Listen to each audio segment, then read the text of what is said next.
예, 아름답고 복된 교회 성도 여러분, 오늘 수요 강의 창세기 강의 72번째 시간입니다. 아버지와 아들 그리고 그들의 하나님이란 제목으로 창세기 22장 6절에서 8절의 말씀을 증거하겠습니다. 지난주 우리는 믿음의 순종에 반대하는 사람은 비록 인간적으로는 가깝지만 하나님의 음성을 직접 듣지 못한 사람이요, 약속을 받지 못한 사람이고, 그래서 믿음이 없는 사람임을 배웠습니다. 네, 그들은 믿음은 없지만 분명 우리가 사랑하는 사람입니다. 그런데 이 믿음 없이 사랑만 있는 사람이 신앙에서는 더 큰 문제가 될 수가 있습니다. 사랑과 정의라는 명분으로 하나님의 뜻에 불순종하게 만드는 사람이기 때문입니다. 믿음을 약화시키고 흔들리게 만들고, 근데 순종하지 못하게 하나님의 뜻을 저버리게 만드는 사람이거든요. 예수님이 십자가를 지지 못하게 만류한 베드로와 같은 사람들입니다. 이들은 실행 단계에서 남겨두어야 합니다. 그렇지 않으면 대사를 그르치게 됩니다. 지혜롭고 현명하고 결단력이 강하고 초지일관의 믿음을 가진 아브라함에게는 이렇게 믿음에 연합하지 못하는 베드로 형보다 더 어려운 사람이 있었습니다. 누굴까요? 아내 사라일까요? 일리가 있습니다. 그래서 처음부터 말도 안 하고 떠난 것 같습니다. 자기 아들을 죽이라고 선뜻 내놓을 엄마는 천하에 단 한 사람도 없을 것이 틀림없으니까요. 그러나 아브라함이 제일 마음에 쓰이는 사람은 사실 아내가 아니라 아들 이삭이었습니다. 이삭이 뭘 하길래? 뭐 이삭은 아무것도 하지 않았지만 사실 이삭 자체가 마음에 부담을 주었을 것입니다. 그런데 이 아들에게 자신을 불태울 번제나무를 가져다 지우게 한다는 거 보통 어려운 일이 아니죠. 마치 하나님 아버지께서 아들 예수님에게 아들을 죽일 십자가란 큰 나무를 지고 가게 하는 모습을 연상하게 합니다. 물론 이 경우에는 처음부터 아버지도 아들도 십자가와 부활을 다 알고 오셨습니다. 다 알았지만 그래도 힘들었습니다. 그래도 아들은요, 할 수만 있으면 이 잔을 내게서 옮겨달라고 땀방울이 핏방울이 되도록 아버지께 기도했습니다. 그렇게 십자가에 죽는다는 것은 인류가 가진 고문과 형벌 중에 최고로 잔인한 고통이었습니다. 그래도 주님은 우리를 위해 결국 큰 나무 십자가를 지셨던 거고요. 그러나 아브라함의 경우는 하나님 아버지와 아들 예수와의 경우와는 다릅니다. 자기만 알고 아들은 전혀 모르는 거죠.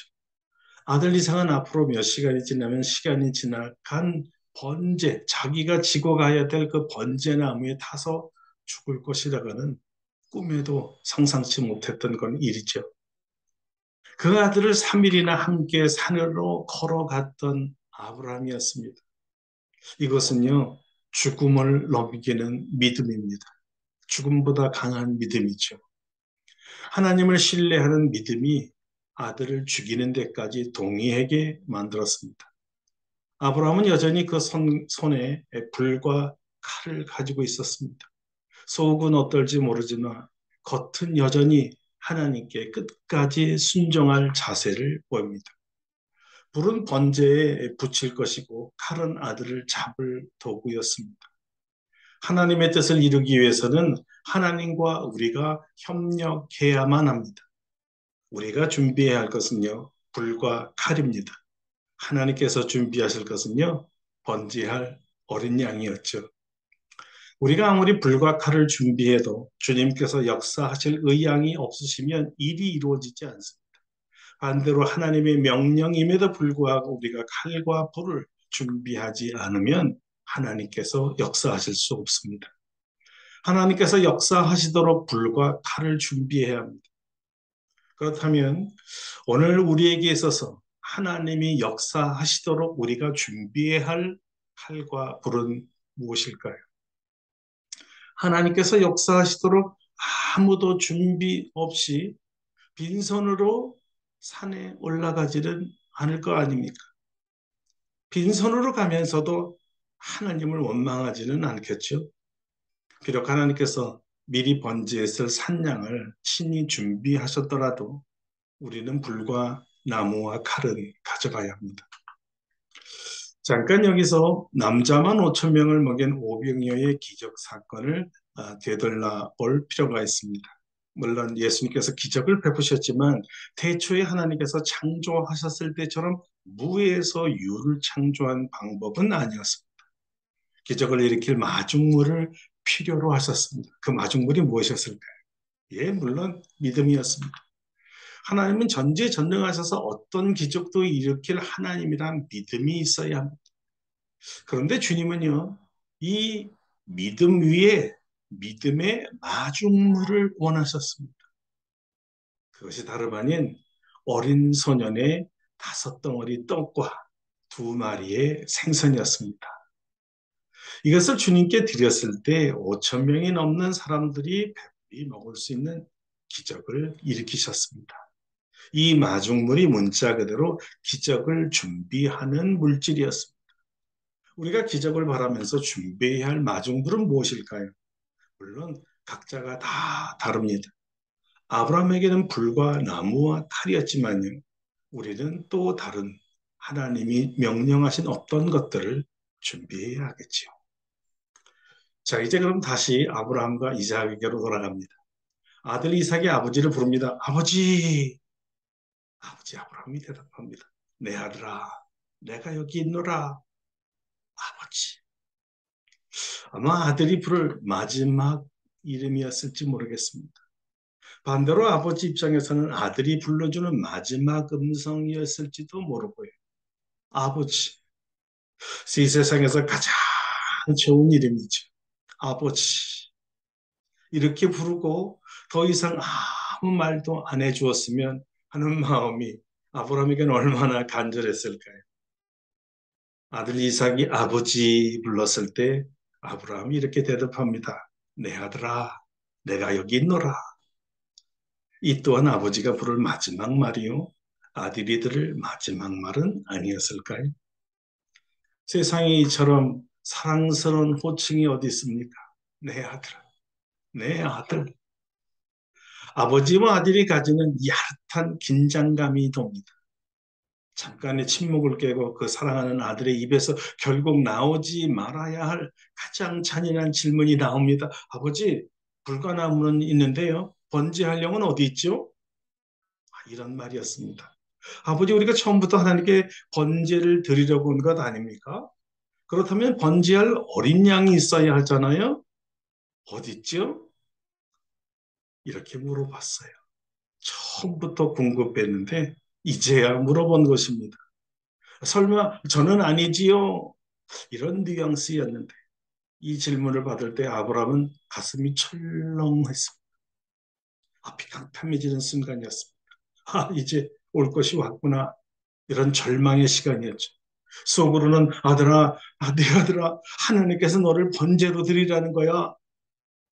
만약 그랬더라면 이 아들이 얼마나 실망했을까요? 놀라서 기절했을 것입니다. 하나님에 대한 신뢰를 한순간에 다 잃어버렸을 거예요.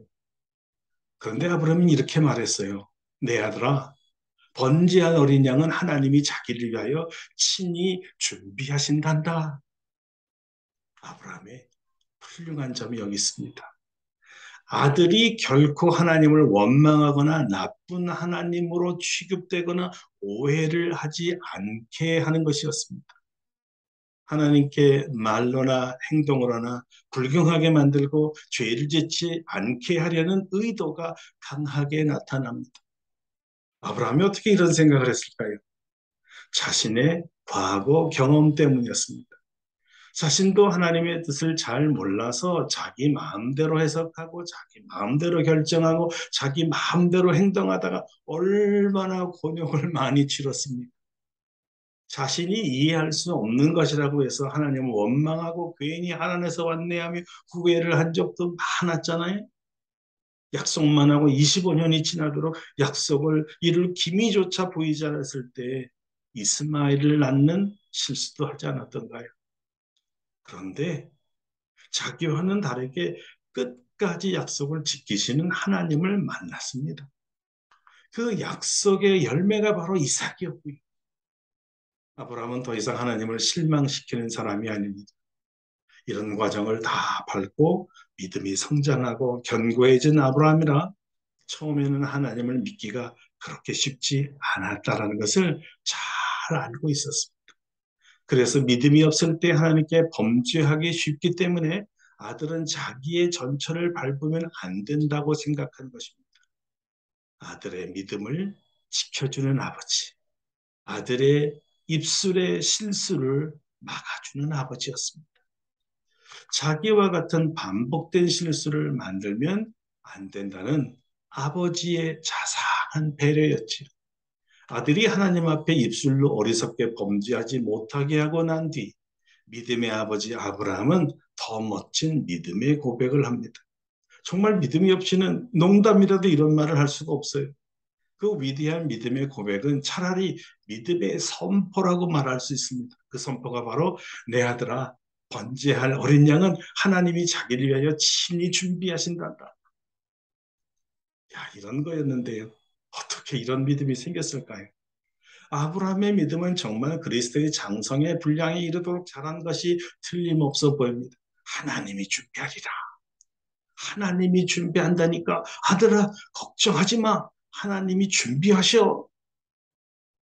만일 우리라면 과연 이런 믿음의 고백과 선포를 할 수 있었을까요? 이 말은 아들 이삭에게도 아멘을 하게 하는 위력 있는 강력한 선포였습니다. 이삭은 아버지의 이 말을 철석같이 믿고요. 당근이죠, 아버지.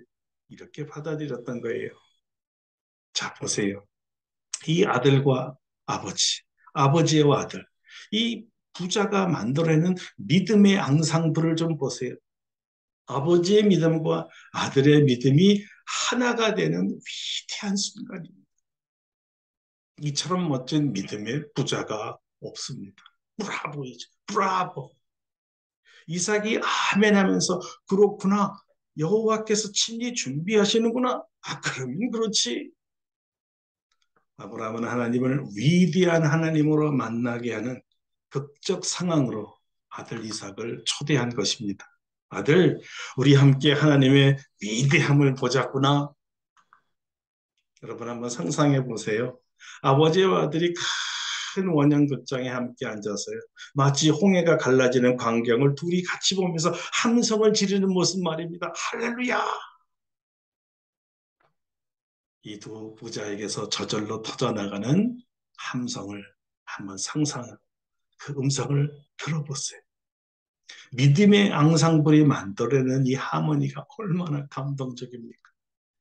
가슴을 뭉클하게 하고 숨을 못 쉴 정도의 엄청난 기쁨이 이렇게 폭발하지 않습니까?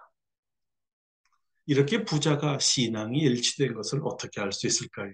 8절 마지막에 이런 말씀이 있습니다. 두 사람이 함께 나아가서 더 이상 이삭은 질문이 없었습니다. 더 이상 의심이 없었다는 말이죠.